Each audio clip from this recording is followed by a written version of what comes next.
আসসালামু আলাইকুম ওরহমতুল্লাহি ওবারাকাতু। আলহামদুলিল্লাহি রব্বিল আলামিন ওয়াসসালাতু ওয়াসসালামু আলা সাইয়্যিদিল মুরসালিন ওয়া আলা আলিহি ওয়া সাহবিহি আজমাইন, আম্মা বাদ। সুপ্রিয় দর্শক, আরএফএল উডিডোর প্রেজেন্স ইসলামী সওয়াল ও জবাব powered by Islami bank Bangladesh PLC অনুষ্ঠান থেকে সকলকে জানাচ্ছি আন্তরিক মোবারকবাদ। বন্ধুগণ, জীবন ঘনিষ্ঠ যে কোনো বিষয়ে আপনারা জানার উদ্দেশ্যে প্রশ্ন করবেন ইনশাআল্লাহ। আজকে প্রশ্নের জবাব দিবেন বিশিষ্ট আলেমে দ্বীন মুহতারাম অধ্যাপক আনাম রশিদ আহমদ মাদানী। আসসালামু আলাইকুম ওয়া রাহমাতুল্লাহি ওয়া বারাকাতুহু। ওয়ালাইকুম আসসালাম ওয়া রাহমাতুল্লাহি ওয়া বারাকাতুহু। আহলান ওয়া সাহলান। জাযাকাল্লাহু খাইরান। প্রিয় দর্শক, কথা বলছি আমি ডক্টর শহীদুল ইসলাম বারাকাতি। আপনাদের সাথেই কথা বলবো। কে অপেক্ষমান আছেন? যাচ্ছি আপনার কাছে। আসসালামু আলাইকুম ওয়া রাহমাতুল্লাহ। জি, ওয়ালাইকুম আসসালাম ওয়া রাহমাতুল্লাহি ওয়া বারাকাতুহু। আমি একটি প্রশ্ন করব, তারপর আমার ওয়াইফ দুটি প্রশ্ন করবে। আমার প্রথম প্রশ্ন হলো, জুম্মার নামাজ ফরজ না ওয়াজিব? এটা আমাকে কালকে একজন বলতেছিল যে জুম্মার নামাজ ওয়াজিব, আসলে কোনটা? এখন আমার ওয়াইফ প্রশ্ন করবেন। জি, আসসালামু আলাইকুম। ওয়ালাইকুম আসসালাম ওয়া রাহমাতুল্লাহ। আমার প্রথম প্রশ্ন হচ্ছে যে আমরা সূরা ইখলাস পড়ি, এটা কি কুলহু আল্লাহু আহাদ হবে না কুলহু ওয়াল্লাহু আহাদ? কারণ লেখা তো আছে ওয়া জবর ওয়া। আর আমার দ্বিতীয় প্রশ্ন হচ্ছে, অনেকে বলে সূরা কাহাফ পুরা না পড়তে পারলে প্রথম 10 আয়াত ও শেষ 10 আয়াত পড়লেই চলে, মানে যেদিন ব্যস্ত থাকি আর কি, বেশি পড়তে পারতেছি না, এটা কতটুকু সত্যি? আর নামাজে আঙ্গুল ফুটা, মানে ওই যে অনেক সময় বসতে গেলে আঙ্গুলটা ফুটে যায়, এটা নাকি ভালো না, এটা আমি একটু জানতে চাচ্ছি আর কি। আচ্ছা, আপনারা এই যুগল কোত্থেকে প্রশ্ন করতেছেন? আমরা থাইল্যান্ড থেকে ফোন করতেছি। হ্যাঁ, মাঝে মাঝে হয়তো আপনারা করেন থাইল্যান্ড থেকে। ঠিক আছে, আপনাদের প্রশ্নের জবাব হবে। জি জি জি, আচ্ছা আচ্ছা আচ্ছা, হ্যাঁ, প্রশ্ন রিসিভ করা হয়েছে, আপনারা জবাব শুনুন। জি। আল্লাহুম্মা লাকাল হামদু হামদাশ শাকিরিন ওয়া সাল্লি ওয়া সাল্লাম আলা রাসূলিকাল আমিন ওয়া আলিহি ওয়া সাহবিহি ওয়া মান তাবি'আহুম বিইহসানিন ইলা ইয়াউমিদ্দিন। জুমার নামাজ ফরজ না ওয়াজিব, এই জাতীয় প্রশ্নের সম্মুখীন তো আমরা কখনো হইনি। কারণ সকল মুসলিমই জানে যে জুমার নামাজ হচ্ছে ফরজ। অন্য যে জুমার দিন ছাড়া বাকি দিনগুলোতে আমরা 5 ওয়াক্ত সালাত আদায় করি, এগুলির নাম কিন্তু নাম নিয়ে আল্লাহ আদেশ করেন নাই। কিন্তু জুমার দিনের সালাতের ব্যাপারে আল্লাহ মুমিনদেরকে অ্যাড্রেস করে বলেছেন, ইয়া আইয়ুহাল্লাযীনা আমানু ইযা নুদিয়া লিস-সালাতি মিন ইয়াউমিল জুমআহ ফাসআউ ইলা যিকরিল্লাহ। জুমার দিন যখন আজান শুনবা, তখন আল্লাহর জিকিরের দিকে তোমরা অগ্রসর হও। তো সমস্যা হয়েছে, এই যে না জেনে একটি লোক আপনাকে বিভ্রান্ত করলো, এটা একটা অপরাধ। না জানাটা একটা অপরাধ, না জানে অন্যকে মিসগাইড করা এটা আরেকটা অপরাধ। তো ওই ভাইকে বলবেন আল্লাহর কাছে যেন ক্ষমা চায় এবং বলবেন যে না, জুমা ফরজ, এতে কোনো সন্দেহ নেই। একটু এখানে আসলে ওনারা থাইল্যান্ডে থাকেন, তো হতে পারে ওনাদের নিজেদের জ্ঞান রাজ্য যে পরিমাণ আছে সেটাতে ফরজ বুঝেন, কিন্তু আপনি যেটা বলছেন অন্য কোনো লোক তাদেরকে ওই মিসগাইড করেছে, সেই লোকটার ভিতরে এলেন মানে যে সালাত আদায়কারী কোনো মুসলিম, সেই যে দেশেরই হোক, জুম্মা ফরজ না ওয়াজিব তার মধ্যে কনফিউশন থাকার কথা না। সূরাতুল ইখলাসের উচ্চারণ জানতে চেয়েছেন, কুল হুয়াল্লাহু আহাদ, আহাদ স্পষ্ট হবে। সূরাতুল কাহফের প্রথম এখানে ওস্তাদ আল্লাহ না আল্লাহ, এটা জানেন? কুল হুয়াল্লাহ, ওয়ার উপরে জবর, এইজন্য উনি জানতে চেয়েছেন, এইজন্য ওয়ার উপরে জবর। আমি ভাবছিলাম আহাদ। কুল হুয়াল্লাহ, ওয়ার জবরটাকে ধরা হবে। জি, কুল হুয়াল্লাহু আহাদ। সূরাতুল কাহফের প্রথম 10 আয়াত যে হেফজ জানবে, মুখস্থ জানবে, আল্লাহ তাকে দাজ্জালের সমস্যা থেকে রক্ষা করবেন। প্রথম 10, এখানে পড়ার কথা নাই, এখানে যে মুখস্থ করা, আর মুখস্থ তো মাঝে মাঝে চর্চা করতে হয়। একটা মর্যাদা।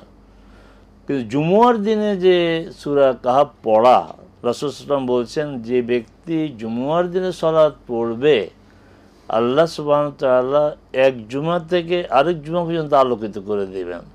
এখানে যে সূরা জুমুয়া পড়বে, অতএব খণ্ডিত করা যাবে না।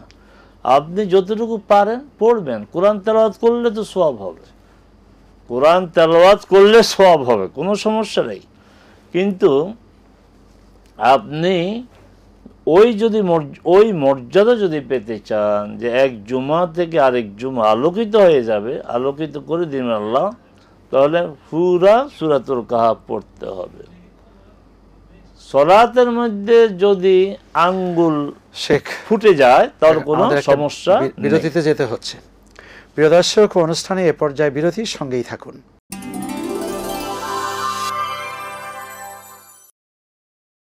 আসসালামু আলাইকুম ওয়া রাহমাতুল্লাহি ওয়া বারাকাতুহু। বন্ধুগণ, বিরতি থেকে ফিরে এলাম অনুষ্ঠানে। আমাদের হাতে প্রশ্ন আছে, প্রশ্নের জবাব আপনারা শুনবেন। তবে আরও একটা প্রশ্ন, সেটা হলো যে হাজব্যান্ড ওয়াইফ দুইজনে ঝগড়া করেছে। একটি প্রচণ্ড অবস্থাতে ওয়াইফ হাজব্যান্ডকে বলছে যে তোমাকে 1 তালাক 2 তালাক 3 তালাক দিলাম, এটা কি আসলে তালাক হবে কি হবে না? হ্যাঁ, আমরা একটা সূত্র থেকে জানছি যে ওনার কাবিননামার মধ্যে মিসেসকে এই পাওয়ার অ্যাডভান্স দেওয়া নেই। জি যে তালাক দেওয়ার ক্ষমতা তো পুরুষের, স্বামী তালাক দিবে, আল্লাহ তাকে ক্ষমতা দিয়েছেন। এখন প্রশ্ন আসে নারীকে দেন নাই কেন? কারণ নারী তো অনেক বেশি ইমোশনাল। কখন যে এই দেখেন রাগের মাথায় মানে নারী তালাক দিয়েছে, নারী কি অধিকার দিলে তো প্রতিদিন তালাক হয়ে যাবে অধিকাংশ জায়গায়। তো এখন আমাদের দেশে যে কাবিনে একটা আছে, ধারা আছে যে স্ত্রীকে তালাক দেওয়ার ক্ষমতা দেওয়া হলো কিনা। তাই আমরা যতটুকু জানলাম যে না, দেওয়া হয়, এই ধরনের কোনো কথা নাই। যদি ওখানে দেওয়া হয় তাহলে স্ত্রী তালাক দিলে হয়ে যাবে। আচ্ছা, তবে তালাক স্ত্রী ওই ক্ষমতা বলে দিল, এতগুলি তালাক একসাথে সে দিতে পারে না। তো এখানে যেহেতু ক্ষমতাই নাই তার তালাক দেওয়ার, এই তালাক হয়নি। শরিয়ার আর আলোকে এই তালাকের কোনো কার্যকারিতা নেই। অতএব এই দুইজন এখন স্বাভাবিকভাবে জীবনযাপন করতে পারবেন। শুকরান। আসসালামু আলাইকুম ওয়া রাহমাতুল্লাহ। আসসালামু আলাইকুম। ওয়ালাইকুম আসসালাম। হুজুর, পাবনা থেকে আব্দুল জব্বার বলছিলাম। ভালো আছেন? আলহামদুলিল্লাহ। জি, আপনাদের দুজনকে ধন্যবাদ। স্যার, প্রথম প্রশ্ন হচ্ছে আমল আর এলেম। জি, এলেম শিক্ষা করা তো ফরজ, কিন্তু এলেম শিখলে তো আমল সব করতে পারি না হুজুর। সব আমল করা আমার পক্ষে সম্ভব না। সেক্ষেত্রে কি এলেম করতে পারবো কিনা, নাকি আমল শিক্ষা করা যাবে কিনা? পারতেছি না বিধায় শিক্ষা করতে পারবো না। প্রশ্নটা বুঝতে পারছেন? হ্যাঁ, প্রশ্ন বুঝতেছি। মানে হলো আমল সব করতে পারলাম না, তাই বলে কি এলেম শিক্ষা বন্ধ থাকবে না চলবে? জি জি, ধন্যবাদ। আরেকটা প্রশ্ন আছে হুজুর। আরেকটা প্রশ্ন হচ্ছে, আমার হুজুরের 4 ছেলে 4 মেয়ে। সে তার 4 সন্তানকে সমান সমান করে জমি রেজিস্ট্রি করে দিয়েছে, আর মেয়েদের কাছে না শুনে এক ছেলেকে দিয়েছে যে পরে টাকা দিবে। আচ্ছা। আর 3 নম্বর প্রশ্ন হচ্ছে এই যে বিয়ের ব্যাপারে। বিয়েতে গেছিলাম গত শুক্রবারে, গেটে এক ঝামেলা হয়, গেটে টাকা নিয়ে লোক আসার কথা 40 জন, আইসে 75 জন। তারপরে আসলে গিরি মিলে যায়। এগুলো আসলে ইসলামে কি এলাও করে নাকি? আমার বেশি কষ্ট লাগছে, 40 জন লোক আছে, 75 জন, গরিব মানুষ, তার পক্ষে সম্ভব হয় না। আসলে এটা কতটা ইসলাম শরীয়ত সম্মত? আসসালামু আলাইকুম। ওয়ালাইকুম আসসালাম ওয়া রাহমাতুল্লাহ। আপনি সঙ্গে থাকুন, জবাব আসবে। এর আগে শেখ আমাদের কিছু প্রশ্ন ছিল। জি না, প্রশ্ন শেষ হয়ে গেছে। আচ্ছা, ঠিক আছে, কোনো প্রশ্ন নেই। আমল ইলম, আপনি যতটুকু জানবেন ততটুকু আমল করবেন, এটা হচ্ছে ইলমের দাবি। কিন্তু আমি জানবো কিন্তু মানতে পারবো না, এই জন্য ইলম অর্জন করবো না, এটা তো ঠিক না। যেমন তাহাজ্জুদ পড়া রাতে অনেক মানে মর্যাদার বিষয়, তো এটা জানা তো দোষণীয় নয়। আমি যদি পারি মাঝে মধ্যে পড়বো, জানলে একটু উৎসাহ জাগে যে দেখি আমি পড়তে পারি কিনা। না, জানাকে আপনার পথকে রোধ করবেন না, জ্ঞান চর্চা করবেন, এলেম অর্জন করবেন। এলেম অর্জন করা ইটসেলফ একটা ইবাদত। 4 ছেলে 4 মেয়েকে তিনি জায়গা লিখে দিয়েছেন, এই অধিকার তাকে দিয়েছে।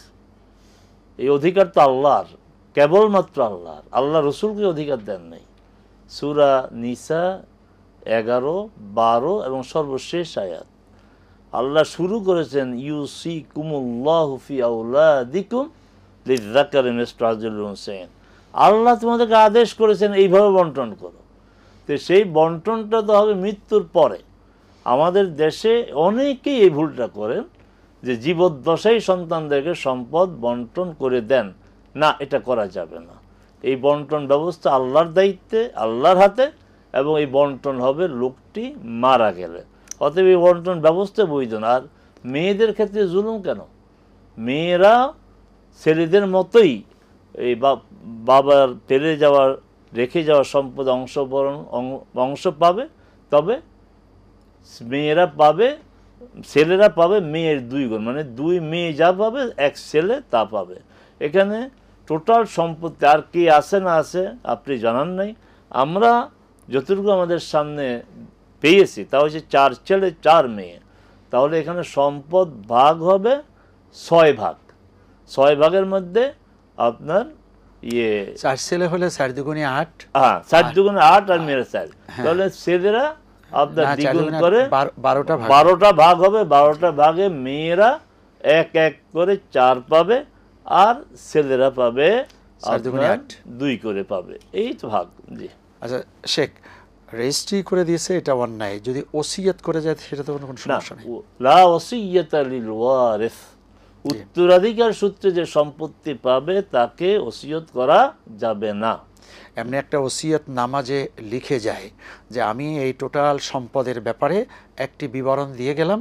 এটা কোনো বিবরণ না, শুধু বলবেন যে আমি তোমাদেরকে এই আদেশ করে যাচ্ছি, কোরআন মাজিদে যেভাবে আল্লাহ সুবহানাহু ওয়া তাআলা সম্পদ বন্টন বিধান দিয়েছেন তোমরা এইভাবে বন্টন করবে। মানে এর বাইরে যাওয়া যাবে, এর বাইরে যাওয়া যাবে। সে যদি ওই যে সুলুস দান করে যাওয়ার ব্যাপারটা ওসিয়ত নামায় লেখে, সেটা তো ওসিয়ত। জি, কিন্তু ওয়ারিসদেরকে কোনো ভাগ বন্টন করে দেওয়া যাবে না। ওসিয়ত করতে পারবে 1/3, 1/3 পর্যন্ত ওসিয়ত করতে পারবে। শুকরান। প্রিয় দর্শক, অনুষ্ঠানে এ পর্যায়ে আরও একটা বিরতির সঙ্গেই থাকুন।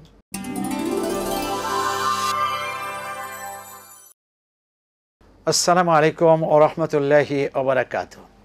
বন্ধুগণ, বিরতি থেকে ফিরে এলাম অনুষ্ঠানে। আমরা দেখছি আরএফএল অডিটর প্রেজেন্স ইসলামী সওয়াল ও জবাব, powered by Islami bank Bangladesh PLC. আমাদের হাতে প্রশ্ন আছে এবং আর একটা প্রশ্ন নিয়ে নিচ্ছি। আসসালামু আলাইকুম ওয়া রাহমাতুল্লাহ। আসসালামু আলাইকুম। ওয়ালাইকুম আমি লুবনা, ঢাকা থেকে বলছি। আমার প্রশ্ন হলো যে ইউটিউব চ্যানেলে ইদানিং একটা ভিডিও খুব দেখতেছি যে হাজবেন্ডের জন্য কপালে নারীরা কালো টিপ করতে পারবে না। আমার বাসায় আমি আর হাজবেন্ড দুজন থাকি। এই ক্ষেত্রে আসলে মাসাইলটা কি হবে? সত্যি কি কালো টিপ করা যাবে? মানে স্ত্রী পড়বে না হাজবেন্ডে পড়বে? স্ত্রী পড়বেন, হাজবেন্ড দেখবে, সেইটা জায়েজ আছে। আচ্ছা, এরকম। এটা কতটা সত্য? আর আরেকটা প্রশ্ন হচ্ছে, আমি একটা শরিয়া ভিত্তিক ব্যাংকে ডিপিএস করেছিলাম, একটা মানে হজ ডিপিএস আর ওমরার জন্য। তো এখন ব্যাংকের অবস্থা এতটাই খারাপ, ব্যাংক তো আমাকে টাকা দিতে পারতেছে না। তো এখন আমি তো খুব আপসেট ব্যাপারটাতে, টাকার জন্য প্লাস আমার উদ্দেশ্যটা দুটার জন্য। এখন আমাকে অনেকে বলতেছে যে যদি তোমার এই টাকা কখনো নাও পাওয়া, যে তোমার কখনো সামর্থ্য না হয় যে হজ ওমরাতে তুমি যেতে পারছো না, তাহলে আল্লাহ তোমাকে সব দিয়ে দেবেন, যেহেতু তুমি এই উদ্দেশ্যেই রেখেছিলে। ব্যাংক গুলো এখন মার্জ হবে, এরকম আর কি প্রসেস চলতেছে, জানি না কি হবে। আমার আরেকটা প্রশ্ন হলো যে আমরা হাতে ডিজিটাল কাউন্টার ব্যবহার করি, অনেক সময় দোয়া, দরুদ, ইস্তেগফার এগুলো পাঠ করি। বাইরে গেলেও আমি ওটা নিয়ে যাই, হাত ভিতরেই থাকে, কেউ দেখতে পাবে এরকম না, কিন্তু অ্যাটেনশন থাকে যে আমার দোয়া পড়তে হবে। ওইটা যদি না থাকে অনেক সময় দেখা যায় অন্য কথায় মনোনিবেশ করি। এখন এইটা করা যাবে কিনা? আমার আরো একটা প্রশ্ন, 2 বোন 1 ভাই। আমার ভাইটা ছোট, তো আমি চাচ্ছি যে আমার বাবার বাড়ির কোনো সম্পদের অংশ আমি নিব না। যদি আমি আমার বাবার বাড়ির সম্পদ না নেই, তাহলে কি আমার হাজবেন্ডের কোনো হক থেকে আমি তাকে বঞ্চিত করব বা আমার কোনো গুনাহ হবে কিনা জানাবেন। আসসালামু আলাইকুম। ওয়ালাইকুম আসসালাম। ঠিক আছে, ধৈর্যের সাথে জবাব শুনুন। জি, আমাদের এর আগে প্রশ্ন ছিল, এক ভাই দুঃখ করে আপনার প্রশ্ন করেছেন, গত জুমাবারে এক বিয়ে বাড়িতে ঝামেলা হয়ে গেছে, যে মেয়ের বাড়িতে বিয়ে যাওয়ার কথা 40, গিয়েছে 75। আপনি যেমন আহত হয়েছেন, আমরাও আহত হয়েছি, এবং শরিয়া আরও বেশি আহত হয়েছে। কারণ শরিয়াতে বাধ্য করা, বাধ্য না, সেখানে উৎসাহ বা প্রেরণা যাই বলেন, বরকে দেওয়া হয়েছে অলিমা করার জন্য। মেয়ের পক্ষ বিয়ের অনুষ্ঠানে খাওয়াবে, শরিয়া এই বাধ্যবাধকতা আরোপ করেনি। কিন্তু আপনার সিনারি পুরো চেঞ্জ হয়ে গেছে। এখন মেয়ের বাবার উপরে এইটাকে ফরজ করে দেওয়া হয়েছে, অথচ শরিয়া এই ব্যাপারে তাকে আপনার উৎসাহ দেওয়া হয়নি। এটা আমাদের দেশের প্রচলন অনুযায়ী যে খাওয়া আসছে ভিন্ন কথা, অন্যায়, এটা শরিয়া অনুমোদন করে না। এরপরে লোকটার সামর্থ্য নেই, এরপরে 40 জন চাপিয়ে দিয়েছো তোমরা, এরপর আবার 75 জন, এটা শরিয়া লঙ্ঘন, ওয়াদা খেলাফ। জি, ওয়াদা খেলাফ। জি জি, একে তো হচ্ছে শরিয়া লঙ্ঘন হয়েছে যে এটা চাপিয়ে দেওয়া হয়েছে, এরপর আবার প্রতিশ্রুতি লঙ্ঘন হয়েছে, দুই ধরনের গুণ হয়েছে। মানসিক হক নষ্ট হয়েছে। ইউটিউবে আপনি দেখেছেন যে স্বামীকে সন্তুষ্ট করার জন্য কালো টিপ দেওয়া যায়, হ্যাঁ দেওয়া যায়। তো আপনার এই টিপ যদি আপনার স্বামী দেখে আপনার আনন্দ পায়, স্বামীকে আনন্দ দেওয়ার জন্য আপনার ঘরোয়া পরিবেশে ইসলাম সেখানে কোনো বিধিবিধান দেয় নাই, সেখানে আপনি টিপ পড়তে পারেন, কোনো সমস্যা নেই। সে ওখানে আরেকটা প্রশ্ন রয়ে গেছে, ওই যে যাওয়ার সময় গেইটে বাধা দেওয়া হয়, টাকা নিয়ে দর কষাকষি হয়। না, এটাও তো এটাও আপনার টাকা দেওয়ার বিধান, এটা তো প্রায় বিয়েতে হয়, যে এবং অনেক বিয়েতে হুলস্থুল কাণ্ড ঘটে দুই পক্ষ, না এগুলি শরিয়া বিবর্জিত বিষয়। আচ্ছা, এরপরে হচ্ছে কপালে আপনি টিপ দিবেন, সেটা গেল।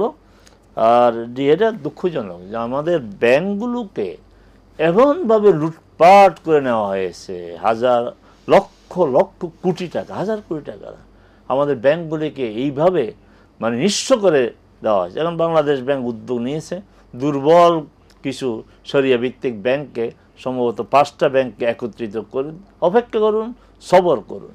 আর এই কথা ঠিক, শেষ পর্যন্ত যদি আপনার এই টাকা আপনি না পান, তা আপনি তো অবশ্যই সওয়াব পাবেন, যেহেতু আপনি তো অন্য কোনো উদ্দেশ্যে না, আপনি হজের উদ্দেশ্যে জমা করেছেন, আপনি আর সওয়াব পাবেন। আর ডিজিটাল মেশিন ব্যবহার করবেন না, তাসবিহ না, ডিজিটাল হাত। কারণ আল্লাহ রসুল সাল্লাল্লাহু আলাইহি ওয়াসাল্লাম আপনাদের মতো নারীদেরকে বলেছে যে তোমরা, যদিও নারীদেরকে বলেছে, কিন্তু এই বিধান প্রযোজ্য আমাদের জন্য। এক গ্রুপ নারীকে উদ্দেশ্য করে বলছে, তোমরা আল্লাহর জিকির করো, দোয়া করো আঙ্গুলে গুনে, কারণ এই আঙ্গুলগুলি আখিরাতে কথা বলবে, তোমার পক্ষে সাক্ষী দেবে। আপনার ডিজিটাল মেশিন তো এটা শেষ হয়ে যাবে, এটা তো মাটির সাথে মিশে যাবে, সে সাক্ষী দেবে কিভাবে? অনেকে তাসবিহ ব্যবহার করে, এমন অনেকে নির্লজ্জভাবে যে রাস্তাঘাটে তাসবিহ আপনার দেখে দেখে আপনার ইয়ে করে। কিছুদিন আগে আপনার আমার কাউরন বাজার মেট্রো স্টেশনে একজনকে আমি দৃষ্টি আকর্ষণ করলাম যে ভাই এইভাবে না করে অন্তত তাসবিহটা পকেটে নেন। তিনি খুবই ক্ষুব্ধ হয়েছেন, আমার মারমুখী যেন অবস্থা তার, যে সমস্যা কি, আপনি যদি ইয়া মনে করেন, আমি তো ইয়া মনে করি না। আরে একে তো তাসবিহ ব্যবহার করাটাই রাসূল নিরুৎসাহিত করেছেন এবং বলছেন যে তোমরা আঙ্গুলে গুনে জিকির করবে, ফাইন্নাহুন্না ইয়া তাস্তানতিকু, ফাইন্নাহুন্না তাস্তানতিকু ওয়া তাশহাদ, এগুলি কথা বলবে এবং তোমার জন্য সাক্ষী দিবে। অতএব ডিজিটাল মেশিন ব্যবহার করবেন না। আর যারা হজে যাবেন, আল্লাহর হস্তে অনুরোধ করছি, তাসবিহ কিনবেন না এবং তাসবিহ হাদিয়া হিসেবে দিবেন না। আবার আঙ্গুলে ঘোরায় এরকম করে, হ্যাঁ আঙ্গুলে, আর তাসবিহ আঙ্গুলে ঘোরায়। আচ্ছা, এরপরে হচ্ছে দুই ভাই এক, না আপনি কেন আপনার সম্পদ, এটা তো শোনেন, উত্তরাধিকার সূত্রে যে সম্পদ পাওয়া যায় এটা আল্লাহ বড় নেয়ামত। কারণ সম্পদ দুই প্রকার ইসলামের দৃষ্টিতে, একটা হচ্ছে অর্জিত মালিকানা, আমি কষ্ট করে শ্রম দিয়ে অর্জন করলাম, আরেকটা হচ্ছে মানে অটো মালিকানা, আল্লাহর পক্ষ থেকে মালিকানা, সেটা হচ্ছে আপনি কেন ছাড়বেন? হ্যাঁ, আপনি যদি ছাড়েন তাহলে আপনার স্বামীর হক বা আপনার সন্তান যদি থাকে তাদের হক বিনষ্টের শামিল হবে। আপনি আপনার সম্পদ আপনি বৈধভাবে শরিয়া অনুমোদিত উপায় যতটুকু পান আপনি এটাকে রিসিভ করবেন। তারপরে ভাইকে যদি মনে করেন দুর্বল, তাহলে ভাইকে ভিন্নভাবে আপনি সাহায্য করবেন। আল্লাহ আমাদেরকে এই বিধানগুলি মেনে চলার তো, সেটাও হাজবেন্ডের অনুমতি সাপেক্ষে। জি জি জি। প্রিয় দর্শক, অনুষ্ঠানে শেষ পর্যায়ে পৌঁছে গিয়েছি, আজকে সময় কম। আমরা এ পর্যন্ত যা শুনেছি, আল্লাহ রাব্বুল আলামিন যেন অতীতের সকল মাসালার উপরে আমল করার তৌফিক দান করেন। আপনাকে অনেক অনেক ধন্যবাদ। হাইয়াকুমুল্লাহ, শুকরান। তাহলে আল্লাহ রাব্বুল আলামিনের কাছে ফরিয়াদ জানিয়ে আজকের মতো বিদায় নিচ্ছি। আসসালামু আলাইকুম ওয়া রাহমাতুল্লাহি ওয়া বারাকাতুহু।